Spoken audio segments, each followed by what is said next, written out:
ఉపాధ్యక్షుడు జనసేన పార్టీ గుంటూరు జిల్లా అధ్యక్షుడు వెంకటేశ్వరరావు గారికి, ప్రధాన కార్యదర్శి ఓర్పల్లి శ్రీనివాస్ యాదవ్ గారికి, అదేవిధంగా రాష్ట్రంలో మనం ఆదర్శవంతంగా చేనేత విభాగాన్ని పవన్ కళ్యాణ్ గారు ఏర్పాటు చేసి ఆ చేనేత విభాగానికి చైర్మన్గా మన చలపతి శ్రీనివాస్ గారిని నియమించారు. ఆయనకి, అదేవిధంగా రాష్ట్ర కార్యదర్శులు అంగిశెట్టి వాసు గారు, పెద్దలు బాబు గారు, మరి శేఖర్,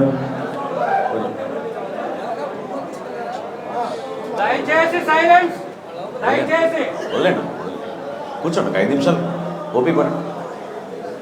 వేదిక అలంకరించిన రేపల్లి నియోజకవర్గం, ప్రత్యేకంగా జన సైనికులు, వీర మహిళలు, మన నాయకులందరికీ పేరు పేరున మనస్ఫూర్తిగా పవన్ కళ్యాణ్ గారి తరఫున, జనసేన పార్టీ తరఫున మీ అందరికీ కూడా నమస్కారాలు.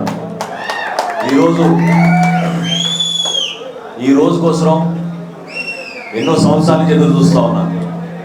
రేపల్లి నియోజకవర్గంలో జనసేన పార్టీకి ఒక అంకిత భావంతో పనిచేసే జన సైనికులు వేల సంఖ్యలో ఉన్నారు. కానీ చిన్న చిన్న మనస్పర్ధాల వల్ల, నాయకత్వ లోపం వల్ల జనసేన పార్టీ బలోపేతం కోసం ఎవరు కూడా దృష్టి పెట్టలేదు. దాదాపు 2 సంవత్సరాల నుంచి మీరందరూ కూడా ఇబ్బంది పడుతున్న పరిస్థితుల్లో కూడా జనసేన పార్టీ మీకు అండగా నిలబడుతుంది, పవన్ కళ్యాణ్ గారు మీ వెంట ఉంటారు, ధైర్యంగా మీరు ముందుకెళ్ళండి అని ఉపన్యాసాలకే పరిమితం అయ్యాం. కానీ రాజకీయంగా జనసేన పార్టీ ఒక ప్రాంతంలో ఎదగాలనుకుంటే మనందరం కూడా ఒక పెద్ద ఆలోచనతో వివిధ మండలాల్లో, పట్టణంలో మనం నిర్మాణం చేసుకోవాలి. ఆ నిర్మాణంలో భాగంగా ఈ రోజున మనం రేపల్లి పట్టణంలో మహేష్కి, అదేవిధంగా వివిధ మండలాల్లో మనం చూసాం జానకరామయ్య గారికి, ఉదయ్ గారికి, నరేష్ గారికి, వీళ్ళందరినీ కూడా మంత్రి భాస్కరరావు గారితో చాలా సందర్భాల్లో నేను మాట్లాడి ఒక మంచి యువరక్తం తీసుకుందాం, నాయకత్వ లక్ష్యం ఉన్న వ్యక్తుల్ని మనం ముందు తీసుకొచ్చి ప్రోత్సహిద్దాం. పార్టీ కోసం ప్రతి ఒక్కరు కూడా, పవన్ కళ్యాణ్ గారు ఎప్పుడు చెప్తూ ఉంటారు, మన ప్రస్థానం ఒక ఎలక్షన్ కోసం కాదు, సమాజంలో మార్పు రావాలి, రాబోయే రోజుల్లో జనసేన పార్టీ ప్రభుత్వం ఏర్పాటు చేయాలంటే మనందరం కూడా దానికి కృషి చేసి ఒక అంకిత భావంతో ప్రణాళికబద్ధంగా మనం ముందుకెళ్ళాలి. వెంకటేశ్వరరావు గారు పాపం చాలా సందర్భాల్లో ఇక్కడ కార్యక్రమాలు చేయాలనుకున్నా కూడా అనేక ఆటంకాలు గతంలో సృష్టించారు. అయినా కానీ వాటిని పట్టించుకోకుండా పార్టీ కోసం మనం అంకిత భావంతో పనిచేద్దాం. ఎందుకంటే తెనాలికి రేపల్లికి పెద్ద దూరం కాదు. తెనాలి ఎంత దూరమో నాకు ఆయనకి రేపల్లి కూడా అంతే దూరం. మీరందరూ కూడా ఎప్పుడు ఏ సమస్య ఉన్నా కూడా నేను మాటిస్తున్నా ఈ రోజున మీకు, ఒకవేళ నేను తెనాల్లో ఉన్నా, మంగళగిరిలో ఉన్నా, ఎక్కడున్నా సరే జనసేన పార్టీ ఎవరైనా సరే, మన జన సైనికులు కానీ, వీర మహిళలు కానీ, మన నాయకులు కానీ ఒక్క ప్రాంతంలో అయినా సరే ఇబ్బంది కలిగితే తప్పకుండా ఒకసారి మాకు ఫోన్ చేయండి, స్పందించే బాధ్యత మేము అందరం తీసుకుంటాం జిల్లా నుంచి అని మనస్ఫూర్తిగా మేము మాట్లాడుతున్నాం. ఎంతో చరిత్ర కలిగిన ప్రాంతం ఇది. మహాత్మా గాంధీ గారు ఈ ప్రాంతంలో వచ్చి పర్యటించారు. ఎంతోమంది మహనీయులు ఇక్కడి నుంచి స్వాతంత్ర సమరయోధులు. అటువంటి ప్రాంతంలో ఈ రోజున మరి రాజకీయాలు మారిపోయినాయి, కొత్తగా నాయకత్వం వచ్చింది, ఒక మార్పు వస్తుంది, ఈ ప్రాంతంలో అభివృద్ధి జరుగుతుంది అనుకుంటే అభివృద్ధి జరిగింది కేవలం వాళ్ళ కుటుంబాలకే. ఈ ప్రాంతాన్ని పూర్తి స్థాయిలో దోపిడీ చేసుకుని పర్యావరణానికి నష్టం కలిగించి ఎన్నడూ లేని విధంగా మన ప్రాంతాన్ని కొల్లగొట్టారు. ఒక సమస్య కాదు, ఇక్కడ రైతులు ఎదుర్కొన్న సమస్యలు, ఏ విధంగా వ్యాన్పిక్ భూములప్పుడు ఇక్కడ రైతుల దగ్గర మోసం చేసి భూములు తీసుకున్నారో, ఈ రోజుకి కూడా సంపాదించింది చాలక పేకాట క్లబ్బులు పెట్టి ఇది ఒక పేకాట రాజధానిగా తయారు చేశారు. సిగ్గుండాలి నాయకులకి. ఒక మాఫియా లాగా, ఒక మాఫియా విధానంలో ఈ ప్రాంతంలో ప్రతి ఒక్కరికి తెలుసు, కృష్ణా జిల్లా, గుంటూరు జిల్లాలో అందరికీ తెలుసు పేకాట క్లబ్లు ఎక్కడ ఏర్పాటు చేశారంటే ఈ రోజున రేపల్లి నియోజకవర్గంలో బ్రహ్మాండంగా జరుగుతున్నాయని అందరికీ తెలుసు. ఇంత అహంకారం దేనికి? ప్రజలు మిమ్మల్ని మంచి పరిపాలన అందిస్తారు, ఒక మార్పు తీసుకురాగలుగుతారని నమ్మకంతో మిమ్మల్ని అందరినీ కూడా ఎన్నుకుంటే మీరు చేసింది ఏంటి ఈ ప్రాంతానికి చెప్పండి? పరిశ్రమలు తీసుకొచ్చారా? ఉపాధి కల్పించారా? కనీసం రోడ్లు వేసారా? రోడ్ల దుస్థితి రేపల్లి నియోజకవర్గంలో ఏ విధంగా ఉందో ప్రయాణించిన ప్రతి ఒక్కరికి అర్థమవుతుంది. నేను ఈ సందర్భంగా మీ అందరికి మనవి చేస్తున్నాను, రాష్ట్ర ప్రభుత్వం ఈ ప్రాంతంలో కేవలం వాళ్ళకి ఎటువంటి లబ్ధి కలుగుతుందని వ్యక్తిగతంగా ఆలోచిస్తున్నారు, కానీ ప్రజల కోసం మాత్రం పరిపాలన చేయడం లేదు. మడాడవల్ని కూడా వీళ్ళు ధ్వంసం చేశారు. ఈ ప్రాంతంలో ఉన్న నాయకుడు ఈ ఒక్క జిల్లాలో సరిపడం లేదు దోపిడీ. పక్క జిల్లాలో కూడా వెళ్ళి కృష్ణా జిల్లాలో ఉన్న అటవీ ప్రాంతంలో అక్కడ మడాడోల్ని ధ్వంసం చేసి బోట్ల ద్వారా ఇసుక తరలించుకుని విశాఖపట్నం తీసుకెళ్ళి అమ్ముకుంటున్నారు. ఇది చాలా ఆశ్చర్యకరమైన విషయం. ఎవరు కూడా దాని గురించి పట్టించుకోవడం లేదు. ఏమైనా మాట్లాడితే ప్రశ్నిస్తే రాత్రి కేసులు పెడుతున్నారు. జర్నలిస్ట్ సోదరుల పైన కేసులు పెట్టారు. అసలు ఎక్కడైనా చూసామా? వాళ్ళపైన SC ST అట్రాసిటీ యాక్ట్ కింద కేసులు పెడుతున్నారు. ఇదేనా మీరు చేయాల్సిన పని? దీనికోసమైనా ప్రభుత్వం ఏర్పాటు చేసింది చెప్పండి. ఏ నాడైనా సరే ప్రజానీకాని కోసం, సామాన్యుల కోసం, పేద ప్రజల కోసం, రైతాంగాని కోసం, మత్స్యకార సోదరుల కోసం ఈ ప్రాంతంలో చేయాల్సిన అభివృద్ధి కార్యక్రమాలు ఏమైపోయినాయి? ఈ రోజున రైతు భరోసా కేంద్రాలకు వెళ్తే రైతులు పడుతున్న కష్టాలు వర్ణాతీతం. ఏ పార్టీ అని అడుగుతున్నారు? అసలు వీడు మన పార్టీ వాడు కాదంటున్నాడు. ఏ కులం అని అడుగుతున్నాడు? అసలు రైతుకు కులం ఉంటుందా? రైతుకు పార్టీ ఉంటుందా? చెప్పండి. భారతదేశం కోసం, మన ప్రజల కోసం అహర్నిశలు కృషి చేసి పంట పండించడానికి ఆయన పడుతున్న కష్టాల్ని, ఆయన ఎదుర్కొంటున్న సమస్యల గురించి మాట్లాడకుండా అవమానపరుస్తూ 4 బస్తాలు కాదు 2 బస్తాలు ఇస్తాం, మా మనుషులైతేనే వాళ్ళకి లారీ లోడ్ తీసుకెళ్తాం. ఎక్కడ చేశారు వీళ్ళు? ఈ రైతు భరోసా కేంద్రాలు స్థాపించడానికి 6,300 కోట్ల రూపాయలు ఖర్చు పెట్టింది ప్రభుత్వం. ఒకసారి చూస్తే నవ్వేస్తుంది. శ్రీనివాస్ యాదవ్ గారు నేను కార్లో వస్తున్నప్పుడు చూసుకున్నాం. ఒక షెడ్ని వాళ్ళకి కావాల్సిన 3 రంగులు వేసేసుకుని రైతు భరోసా కేంద్రం పేరు రాసేస్తారు దాని మీద. పక్కా వైసీపీ కేంద్రాలే కాదు, దళారుల కేంద్రాలు అవి. వాళ్ళ కోసం ఉపయోగపడే కేంద్రాలు అవి. అంతేగాని రైతాంగాన్ని కాపాడే విధంగా ప్రతి గింజ కొంటా అన్నాడు ఈ ముఖ్యమంత్రి. ఎక్కడ జరిగింది చెప్పండి? అవి ఏ విధంగా మత్స్యకారులు మోసం చేశారో మీకు తెలుసు. గతంలో కాకినాడ నుంచి నరసాపురం వరకు మత్స్యకార భరోసా యాత్ర ఒకటి చేపట్టి మత్స్యకార గ్రామాల్లో, తీర ప్రాంతాల్లో పర్యటిస్తుంటే నేనే చాలా ఆశ్చర్యపోయాను. పవన్ కళ్యాణ్ గారు చివరికి నరసాపురంలో సభ ఏర్పాటు చేసి మేము మత్స్యకారుల గురించి మాట్లాడుతున్నప్పుడు మత్స్యకారుల కోసం ఇస్తున్న భరోసా అంటే వేటకు వెళ్ళని ఆ 3 నెలల్లో వాళ్ళు ఇవ్వాల్సిన 10,000 రూపాయలు కేవలం 30% మందికి, 40% మందికి ఇచ్చి చేతులు దులుపుకుంటున్నారు. సముద్రంలో వేటకు వెళ్ళినప్పుడు పాపం ప్రాణాలు కోల్పోతే 10 లక్షల రూపాయలు ఇస్తానని ఇంటింటికి తిరిగి ముద్దులు పెట్టి చెప్పాడు ఈ మహానుభావుడు. ఎంతమందికి ఇచ్చాడు చెప్పండి? ఏ కుటుంబానికి 10 లక్షలు ఇచ్చాడని అడుగుతున్నాను ఈ రోజున. మొన్న సత్తెనపల్లిలో మీరందరూ చూశారు. భారతదేశంలో రైతాంగం కోసం, రైతు కుటుంబాల కోసం ఆలోచించి సొంత డబ్బులు పెట్టింది ఏకైక నాయకుడు పవన్ కళ్యాణ్ గారు. మొన్న సత్తెనపల్లి జరిగిన సభలో చాలా మంది మనం రేపల్లి నుంచి, పొన్నూరు నుంచి అయితే నేనే ఒక సందర్భంలో ఆశ్చర్యపోయాను. రేపు సభనగా మార్కండే బాబు గారు 5 పేర్లు పంపించారు. 5 పేర్లు మనం పోయి ఎంక్వైరీ చేస్తే వాస్తవం తేలినాయి ఒక్కరోజు ముందు. అయినా కానీ 5గురిని పిలిపించి పవన్ కళ్యాణ్ గారి చేతుల మీద 1 లక్ష రూపాయల ఆర్థిక సాయం ఆ కుటుంబానికి ఇచ్చి ఆదుకున్నాం. 238 కుటుంబాల్ని ఆ రోజు పవన్ కళ్యాణ్ గారి చేతుల మీదుగా 2,38,00,000 రూపాయలు ఇచ్చి జనసేన పార్టీ ఆదుకుంది ఆ కుటుంబాల్ని. ఎక్కడుంది మానవత్వం ఈ ప్రభుత్వంలో చెప్పండి? అదే సత్తెనపల్లిలో ఒక నెల 2 నెలల నుంచి ఏ విధంగా ఆ గంగమ్మ గారి కుటుంబాన్ని ఆవేదనకి గుర్తు చేస్తున్నారో మీరు చూశారు. 5 లక్షల రూపాయలు ముఖ్యమంత్రి సహాయ నిధి నుంచి వాళ్ళ బిడ్డ చనిపోతే ఆ చెక్ కాస్త ఆపేసి ముందు సగం పంచుకుందో 2.5 లక్షలు అడిగాడు. అసలు వీళ్ళు నాయకులా చెప్పండి? వీళ్ళు పరిపాలన చేయగలుగుతారా చెప్పండి? పేద కుటుంబం బలహీన వర్గాలకు చెందిన మహిళ, ఆమె పాపం ధైర్యంగా నిలబడి మా దగ్గరికి వచ్చి నేను ఎవరి మీద ప్రమాణం చేయమన్నా చేస్తాను, నా బిడ్డ మీద ప్రమాణం చేస్తాను, ఈ మాట ఆయన అన్నాడు. దయచేసి అట్లా చేయబాకండి, నా చెక్ నాకు ఇప్పించండి అంటే అసలు చెక్ చించేశారు. చెక్ ఎక్కడుందో కనపడడం లేదు. ఆర్టీఓకి తెలియదు, కమిషనర్కి తెలియదు, ఆ మంత్రి గారికి అసలే తెలియదు చెక్ ఎక్కడుందో. కానీ జనసేన పార్టీ మాట మీద నిలబడింది. రేపు ఉదయం 10ంటికి ఆ కుటుంబానికి జనసేన పార్టీ నిలబడి ఆర్థిక సహాయం రేపు మనం అందించబోతున్నాం. ఆ విధంగా మనం కార్యక్రమం చేస్తాం. అసలు స్పందించే మనస్తత్వం లేనప్పుడు దేనికి మీకు ఈ పదవులు చెప్పండి?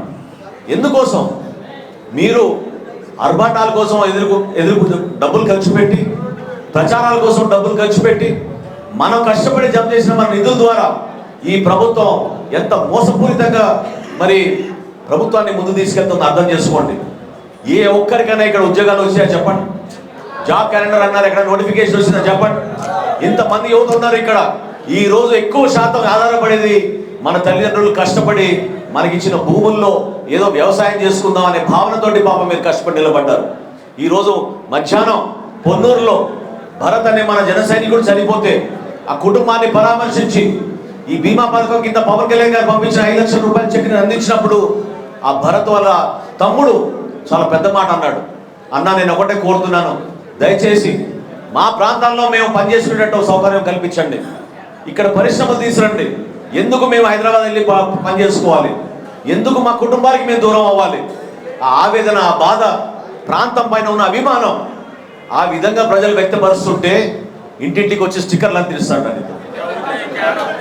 మన సెల్ ఫోన్లు తీసుకుని స్టిక్కర్లు పెడతాడంట. ఏం అవసరం? ఎవరు కావాలి? ఇంకెన్నిసార్లు చూస్తాం ఆయన ముఖాన్ని? రోజు పొద్దున్న లేచి మన ఇంటి దగ్గర స్టిక్కర్ చూసుకుని మనం బయటికి వెళ్ళాలా చెప్పండి? ఆ దిష్టి బొమ్మలు లాగానే ఉన్నాయి నిజంగానే. ఎన్నిసార్లు పెడతాం? చెప్పండి. కానీ ఒక రాష్ట్ర ముఖ్యమంత్రి ప్రతిరోజు ఆంధ్రప్రదేశ్ ప్రభుత్వం రోజుకి 205 కోట్ల రూపాయలు అప్పు చేస్తోంది. రోజుకి 205 కోట్ల రూపాయలు అప్పు చేస్తోంది. ఎక్కడ పోతున్నాయి నిధులు? ఈ స్టిక్కర్ల కోసం, లేకపోతే మన తల్లిదండ్రులు ఇచ్చిన మన భూములకి ఆయన ఫోటో వేసుకుని జగనన్న శాశ్వత భూ హక్కు పదం కావంటారు. ఎవరు కావాలి? నువ్వేంది మాకు ఇచ్చేది? నీకేం సంబంధం అసలు? మన తల్లిదండ్రులు, మన తాతలు ముత్తాతలు ఇచ్చిన ఆస్తుల పైన, మన పొలాల పైన వీళ్ళు రాళ్ళు పాతుకుని డిజిటల్ సర్వే అని చెప్పి శాశ్వత భూ హక్కు అని ఒక పుస్తకం తయారు చేసి ఆయన ఫోటో వేసుకుంటున్నాడు. భూ యాజమాని ఫోటో మాత్రం ఇంత చిన్నగా 1 ఇంచు, ఆయనది మాత్రం పేజీ మొత్తం. ఈ విధంగా సర్వనాశనం చేసి పరిపాలన చేత కాదు. నేను అందుకే చెప్పాను, అసలు మొట్టమొదటి అంశం ఏంటంటే ఇక్కడ వైఎస్ఆర్సీపీ ఎమ్మెల్యేలు, మంత్రుల సంగతే అతనికి తెలియదు. వాళ్ళు ఉంటారో లేదో తెలియదు. కాబట్టి ముందు వాళ్ళ చేతుల పైన పచ్చబొట్లు వేయించుకుని జగనన్న నేను నమ్ముతున్నాం, ఆయనే మాకు నాయకుడు, ఆయనే మాకు స్వరం, ఆయన ద్వారానే రాష్ట్రాన్ని అభివృద్ధి అని పచ్చబొట్లు వేసుకుని ప్రచారానికి రమ్మనండి. చాలా ఆదర్శవంతంగా చేతులు చూపించుకుని మేము జగనన్నతో ఉందామని చెప్పుకోమనండి. మమ్మల్ని ఎందుకు ఇబ్బంది పెడుతున్నారు? మన ప్రజలు ఎందుకు ఇబ్బంది పెట్టాలి? వాస్తవంగా ఈ రోజున మన రాష్ట్రంలో చాలామంది యువతకు అర్థం అవ్వాల్సింది ఏంటంటే ఉద్యోగ అవకాశాలు లేక వలసలకు వెళ్ళిపోతున్నారు. భయంకరమైన పరిస్థితి. మన ఉత్తరాంధ్రలో యువకుల కోసం వాళ్ళకి ధైర్యం నింపాలని ఇదే పరిస్థితి ఉండింది అక్కడ కూడా. ఇందాక వెంకటేశ్వర చెబుతున్నారు ఆవేశంతో. మేమందరం కూడా ఈరోజు వచ్చింది ప్రధానంగా ఒక మంచి టీంని తయారు చేసాం. వీళ్ళే రేపటి రోజున జనసేన పార్టీ కోసం నిలబడి పోరాడేది ఎవరు ఈ రోజున రాజకీయాల్లో? పవన్ కళ్యాణ్ గారు, జనసేన పార్టీ, మీరందరూ కూడా జనసేన. మనం ఎవరి నుంచి భయపడతామని చెప్పండి? దేనికి భయపడాలి మనం? ఎందుకు కేసులు పెడతారు మన పైన? వాడేవాడండి మన ఫ్లెక్స్ కట్టిన పైన ఆపడానికి? రాజకీయంలో ప్రతి ఒక్కరు ప్రజాస్వామ్యంలో మనం కార్యక్రమం చేసుకున్నప్పుడు మనం నిజాయితీగా మన నాయకుడి కోసం, మనం చేసే కార్యక్రమాల కోసం ఖచ్చితంగా మనకు హక్కు ఉంది. వీళ్ళెవరు చెప్పడానికి ఫ్లెక్స్ ఎక్కడ కట్టాలి, ఫ్లెక్స్ కట్టాలంటే పర్మిషన్ తీసుకోవాలి. అసలు మీటింగ్ చేసుకోవాలంటే కూడా పర్మిషన్ నాకు అర్థం కాదు. ఇప్పుడు గతంలో మీరు చూశారు, వారాయిని రానివ్వమన్నారు. ఏం చేశారు? వారాయిని పవన్ కళ్యాణ్ గారు స్వయంగా వారాయి వచ్చి దుర్గమ్మ తల్లికి పూజ చేసి మనం ధైర్యంగా నిలబడడం ప్రజల కోసం. ఇది మీరందరూ కూడా గమనించాలి. మనం ఏదో ఆవేశంగా రేపటి రోజున మనం అద్భుతంగా చేసుకుంటూ ముందుకెళ్దాం అనే భావన మీరు ఏదైతే ఉందో మీలో ఎక్కడ కూడా తగ్గకూడదు. నిలబడాలి. మీరు పార్టీ కోసం ఆలోచించండి. ఎందుకంటే ఫ్లెక్స్లు కట్టుకున్నంత మాత్రాన మన నాయకులు అవ్వం, మన ఫోటోలు వేసుకుంటే మన నాయకులు అయిపోం. కానీ పార్టీ కోసం అంకిత భావంతో పనిచేసి చిత్తశుద్ధితోటి మన నాయకుడి గురించి, మన పార్టీ గురించి ఆయన చేసిన ఆలోచనలు మీరు ప్రజల్లోకి తీసుకెళ్ళి మీరు 10 మందిని ప్రభావితం చేసినప్పుడు జనసేన పార్టీ ఇంకా బలంగా అద్భుతంగా మనం ముందుకు తీసుకెళ్ళగలుగుతాం. దాన్ని మీరు గుర్తించండి. వేరే పార్టీలాగా ఎన్నికలప్పుడు వచ్చి రకరకాల వాగ్దానాలు చేసి వేరే వాళ్ళలాగా పాదయాత్ర చేసి ముద్దులు పెట్టుకుని ఏదో రాజకీయాలు మారిపోతాయి అనుకుంటే మాత్రం సరిపోదు. మనం నిలబడాలి, కష్టపడతాం. కష్టపడే మనస్తత్వం ప్రతి జన సైనికుల్లో ఉంది. ఆ జెండా పట్టుకుని నిల్చుంటే ఎంతో గర్వపడి బైక్ ర్యాలీలు చేస్తున్నప్పుడు ఎంత ఆనందంగా ఉంటుందంటే ఉత్సాహం చాలా అద్భుతంగా మన గుండెల్లో ధైర్యం నింపుతుంది ఆ జెండా పట్టుకుంటే. ఎవరు ఆపగలుగుతారు మనం చెప్పండి? ఎందుకంటే మనం నిజాయితీగా పనిచేస్తున్నాం. సమాజంలో మార్పు కోసం మనం వచ్చాం ముందుకి. ప్రతి ఒక్క యువకుడికి రాజకీయ కుటుంబం ఉన్నా లేకపోయినా, కుటుంబం నుంచి ఆర్థికంగా బలం ఉన్నా లేకపోయినా ఆ యువకుల్ని పెంచి వాళ్ళకి నాయకత్వం అప్పచెప్పాలనే ఆలోచనతో ఈరోజు మనం ఇటువంటి నాయకులు ముందు తీసుకొచ్చి మేము ముందు పెట్టాం. జనసేన పార్టీ ప్రస్థానం మీ ప్రయాణంతో పాటు ముడిపడి ఉంది. నిలబడండి. పవన్ కళ్యాణ్ గారి ఆశయ సాధన కోసం మీరందరూ కూడా ఆలోచించాల్సింది ఒకటే, మనం పనిచేసేది మన రాష్ట్రం కోసం, మనం నిలబడేది మన రాష్ట్ర ప్రజల కోసం. ఎవరు మన అవమానపరిచినా, ఎవరు మన కించపరిచినా మన నాయకుడిని చూసి ధైర్యం తెచ్చుకుని జనసేన పార్టీ కోసం, పవన్ కళ్యాణ్ గారి కోసం గ్రామాల్లో కానివ్వండి, పట్టణాల్లో కానివ్వండి మనం ధైర్యంగా నడుద్దాం, ముందుకెళ్దాం. ఆ ధైర్యంతో ఈ రాష్ట్రంలో మార్పు రావాలి. రాజకీయ అవసరాలు, రాజకీయ వ్యూహాలు, రేపటి రోజు ఎటువంటి కార్యక్రమాలు చేయబోతున్నాం అది మన నాయకుడి పైన వదిలేసేయండి దయచేసి. ఆయన మీ గురించి ఆలోచిస్తాడు, మన రాష్ట్ర ప్రజల గురించి ఆలోచిస్తారు. ఆయన తన సొంతంగా లబ్ధి పొందడానికో తన పదవుల కోసం ఆలోచించే వ్యక్తి కాదు. మన పార్టీ ఇంకా మనం బలంగా ఎదగాలి. రేపటి రోజున జనసేన పార్టీ ఏ స్థాయికి వెళ్ళాలనేది పవన్ కళ్యాణ్ గారికి అటువంటి ఆలోచన ఉంది. కాబట్టి 2014లో పార్టీ నిర్మాణం చేసినప్పుడు ఎన్నో అవమానాలకు గురైనా కూడా ఇంత దూరం తీసుకొచ్చారు. ఈ రోజున ఒక తరం మారింది. యువకులు ఎంతోమంది ముందుకు వచ్చారు. మీరందరూ కూడా ఈ భారాన్ని మోయాలి, నిలబడాలి, పార్టీ కోసం అంకిత భావంతో పనిచేయాలి. పవన్ కళ్యాణ్ గారి ఆలోచనలు, విధానాలు తెలుసుకోండి. మీరు దేనికోసం మనం ఈ ప్రయాణం చేస్తున్నాం. అంతేగాని మనం ఏదో హడావిడిగా 2 కార్యక్రమాలు చేసాం లేదా 2 ప్రెస్ మీట్లు పెట్టాం ఎవరినో విమర్శిస్తే మాత్రం సోషల్ మీడియా మీరు తగ్గించుకోండి. యూట్యూబ్లో 2 ఫోటోలు పెట్టడం లేదా అదేంటి ఫేస్బుక్లో 2 ఫోటోలు పెడితే మన కార్యక్రమం అయిపోతుంది అనుకుంటే మాత్రం చాలా పొరపాటు. ఎందుకంటే ఈ విధంగా జనంలోకి వస్తే ఏ విధంగా మీరందరూ కదిలి వచ్చారు. ఈరోజు పొన్నూరులో కానీ, చెరుపల్లిలో కానీ, నగరంలో కానీ, రేపల్లిలో కానీ ఏ విధంగా ప్రతి జన సైనికుడు గర్వంగా వచ్చి కార్యక్రమం చేసుకున్నాడో ఆ పండగ వాతావరణం రావాలంటే మీరందరూ కూడా అదే విధంగా ప్రతి గ్రామాల్లో మీరు కష్టపడి పనిచేయాలి, తిరగాలి, పార్టీ కోసం నిలబడాలి, ఇంటింటికి వెళ్ళాలి. మనం ఈ రోజున క్రియాశీలక సభ్యత్వం అద్భుతంగా జరుగుతుంది రాష్ట్ర వ్యాప్తంగా. 175 నియోజకవర్గాల్లో కూడా మన పార్టీ బలోపేతం కోసం ప్రతి జన సైనికుడు క్రియాశీలక సభ్యత్వం తీసుకోవాల్సిన బాధ్యత ఉంది మన పైన. ఎందుకంటే ఇదేదో ఆవేశంగా నేను మాట్లాడటం లేదు.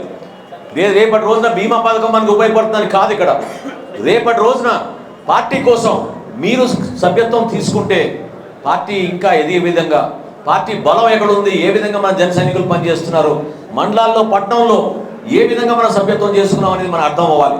మీకు ఒక చిన్న ఉదాహరణ ఇస్తా ఈ సందర్భంగా. రాష్ట్రంలో ఇన్ఛార్జ్ లేని నియోజకవర్గం తూర్పుగోదావరి జిల్లాలో పి గన్నవరం. గత సంవత్సరం మన సభ్యత్వ కార్యక్రమంలో నంబర్ 1 స్థానంలో నిల్చుంది. అక్కడ ఇన్ఛార్జ్ లేరు. అక్కడ మన యువకులు, మన జన సైనికులు, మన మండలాధ్యక్షులు వాళ్ళు కంకణం కట్టుకుని ప్రణాళికబద్ధంగా గ్రామాల్లోకి వెళ్ళి 9570 సభ్యత్వం చేశారు పి గన్నవరంలో. ఆ విధంగా మీరందరూ కూడా రేపల్లెల్లో కూడా మారాలి, ఆదర్శవంతంగా నిలబడండి. ఇక్కడ ఇన్ఛార్జిని ఎవరు నియమిస్తారో మన పార్టీ అధ్యక్షుల వారికి వదిలేసేయండి. పవన్ కళ్యాణ్ గారు సరైన టైంగా నిర్ణయం తీసుకుంటారు. నాయకత్వం అవసరం, కానీ ఏదో ఆ స్థాయిలోనే కాదు నాయకత్వం, కింద స్థాయిలో కూడా నాయకత్వం అవసరం. మన మండలాధ్యక్షులు వచ్చారు, పట్టణాధ్యక్షులు వచ్చాడు మీకు ఈ రోజున. రేపటి రోజున చక్కటి కమిటీలు వేయాలి. ఇందాక నుంచి భాస్కర్ అంటున్నారు కమిటీ వేయాలని. తప్పకుండా ఎక్కువ మందికి అవకాశం ఇద్దాం. పవన్ కళ్యాణ్ గారి కోరిక మేరకు ఎక్కువగా మహిళలకి, అదేవిధంగా యువకులకి 40% అయినా సరే కనీసం మనం ఈ కమిటీల్లో అందరినీ కలుపుకుని పోయే విధంగా మనం కమిటీని నియమించుకుందాం. మీరు అందరూ కూడా ఒక బాధ్యత తీసుకోండి. పార్టీ కోసం ప్రతి వారం కొంచెం సమయం వెచ్చించండి. ఎందుకంటే సమస్యలు మనం ఏం పిలవాల్సిన సమస్యలు అన్ని విధాలుగా అన్ని సమస్యలు ప్రజలే వచ్చి మనం చెప్పుకుంటున్నారు. వాళ్ళు నిజంగా నాకు ఆశ్చర్యం కలిగిస్తుంది. 4 రోజుల నుంచి నేను తెలంగాణ నియోజకవర్గంలో పర్యటిస్తున్నాను. విజయవాడలో మొన్న పర్యటించాను.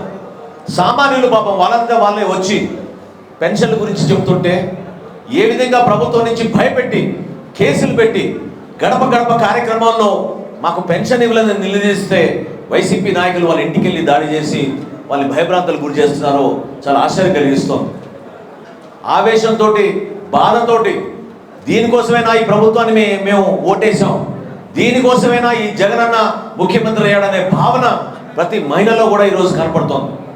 మీరు దాన్ని వాళ్ళకి అర్థమయ్యే విధంగా రేపటి రోజున మనం ఏం చేయబోతున్నాం, షణ్ముఖ వ్యూహం గురించి మీరు అర్థం చేసుకోండి.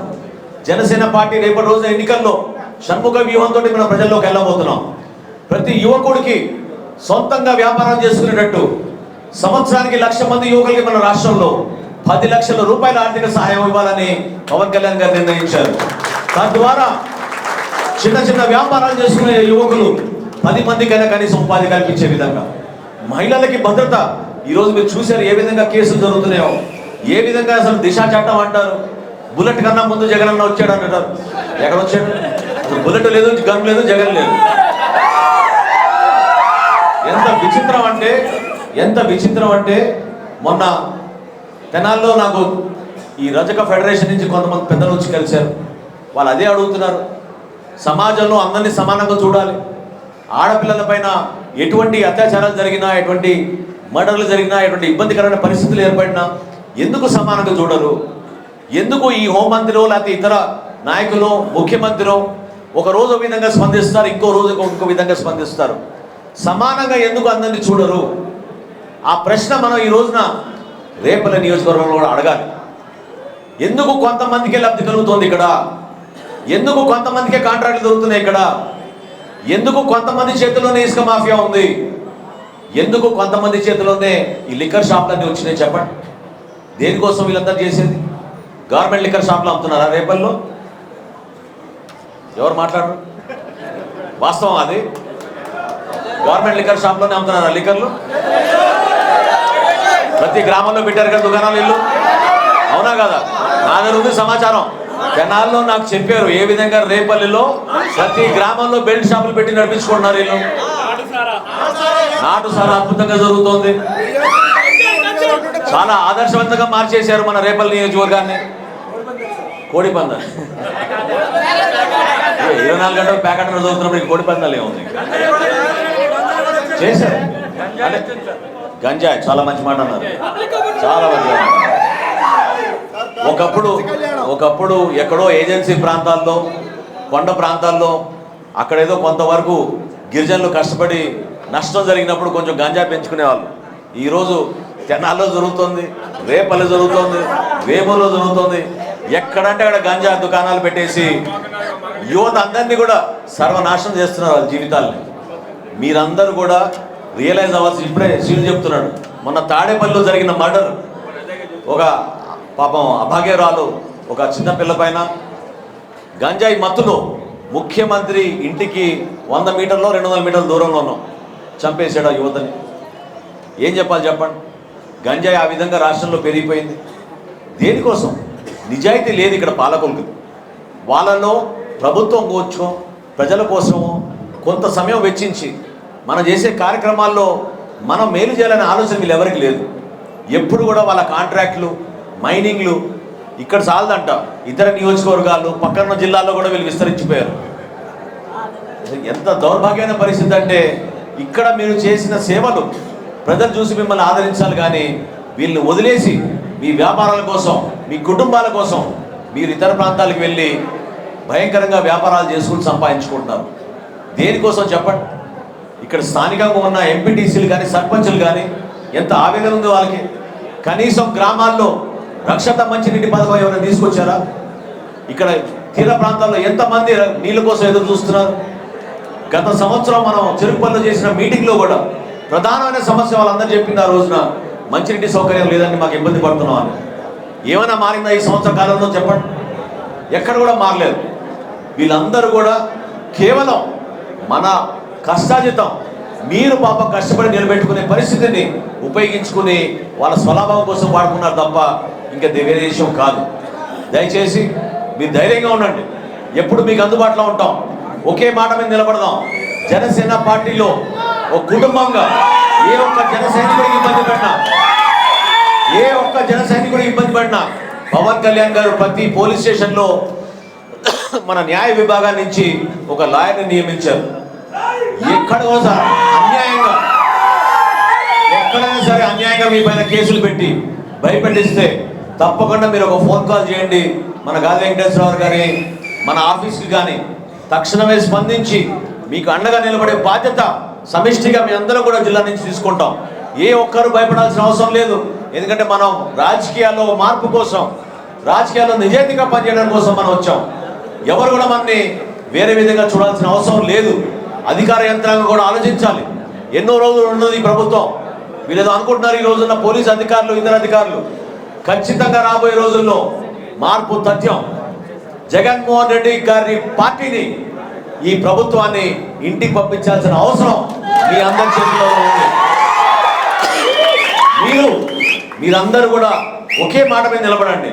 పవన్ కళ్యాణ్ గారు మీకు ఇచ్చిన సందేశాన్ని, ఆయన ఏ విధంగా ఆలోచించి ప్రజల కోసం పనిచేస్తున్నారో అదేవిధంగా మీరు కూడా మన నాయకుడి పైన విశ్వాసంతో, నమ్మకంతో ప్రజల్లోకి మీరు దూసుకుని వెళ్ళండి.